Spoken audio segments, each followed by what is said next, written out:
Zhen Mi, better known as Lady Zhen or Empress Zhen, was born into a noble family during the final throes of the Han Dynasty. Her father was a respected scholar, and her mother, an elegant woman known for her wisdom, instilled in her a deep appreciation for the arts and poetry. From a young age, Zhen Mi stood out not only for her beauty but also for her intelligence and empathy, traits that would become both her blessing and her curse. At the age of 18, Zhen Mi married Yuan Shi, the second son of the warlord Yuan Shao. Though theirs was an arranged marriage, Zhen Mi treated Yuan Shi with respect and kindness. However, Yuan Shao's ambition brought the family to the brink. When his forces clashed with the powerful Cao Cao, the Yuan family found themselves in a losing battle. After Yuan Shao's defeat, Zhen Mi and her family were captured by Cao Cao's forces, and Yuan Shi was forced into exile.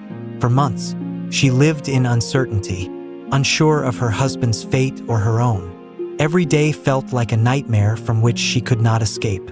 It was during these dark days that she first met Cao Pai, Cao Cao's ambitious and sharp-witted son.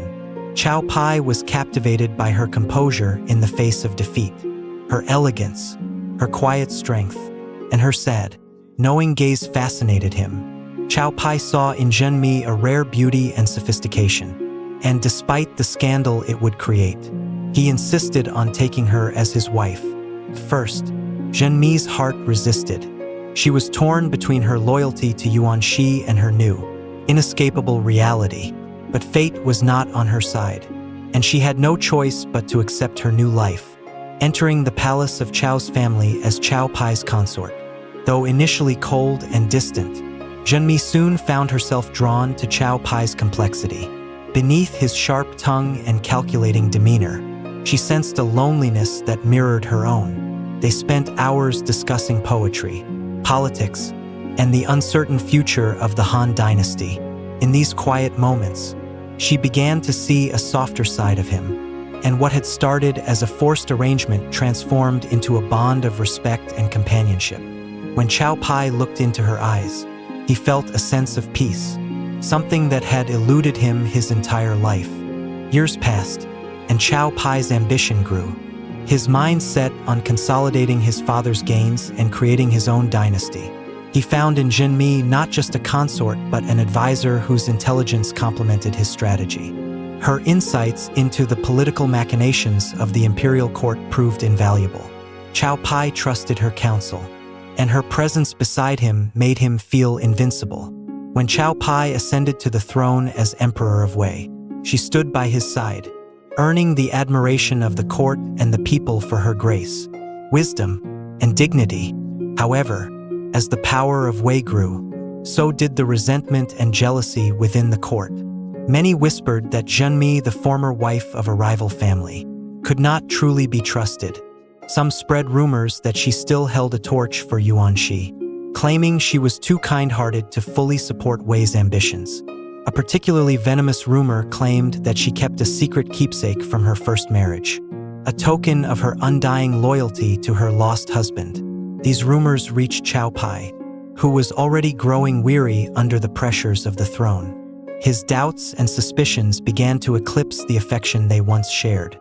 As court intrigue thickened, Zhen Mi found herself increasingly isolated.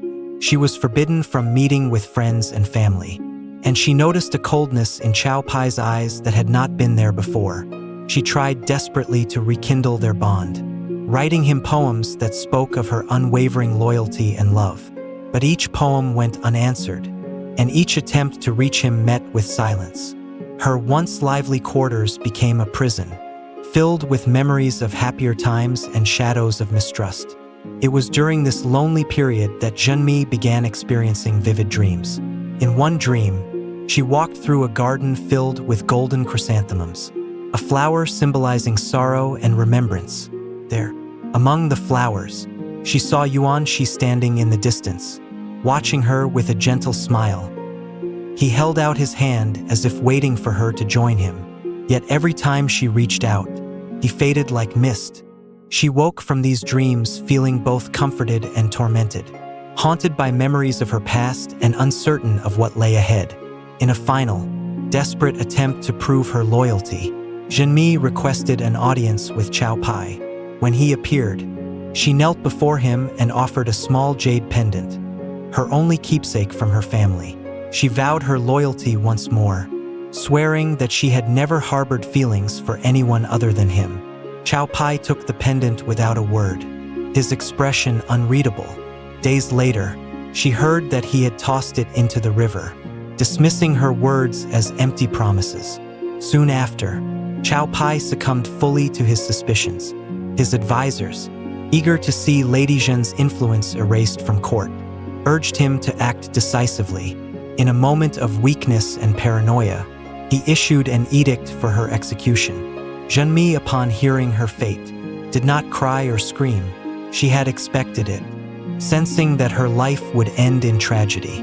Dressed in white silk, she composed a final poem, addressing the man she had once loved with a sorrowful heart. Her words spoke of loyalty and forgiveness, a quiet dignity that no decree could strip from her. When the guards arrived to carry out the order, she held her head high, her gaze steady and calm. Even in her final moments, she retained the grace that had once captivated the court. With her passing, a profound silence filled the palace. It was as if the very walls mourned her loss, and many wept in secret, knowing that they had lost a woman of rare courage and elegance. Cao Pai was said to have regretted his decision, haunted by dreams of Zhen Mi. In his sleep, he saw her walking through the garden of chrysanthemums, her figure bathed in an ethereal light, her face forever marked by a sorrow that even death could not erase.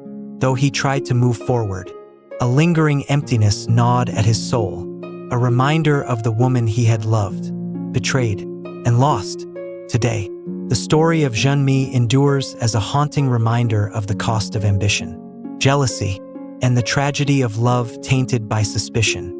Her legacy lives on as an emblem of quiet strength and dignity, a woman who loved, suffered, and forgave, her memory etched into the annals of history as a tragic beauty, forever blooming in the field of chrysanthemums that no shadow of betrayal could ever touch.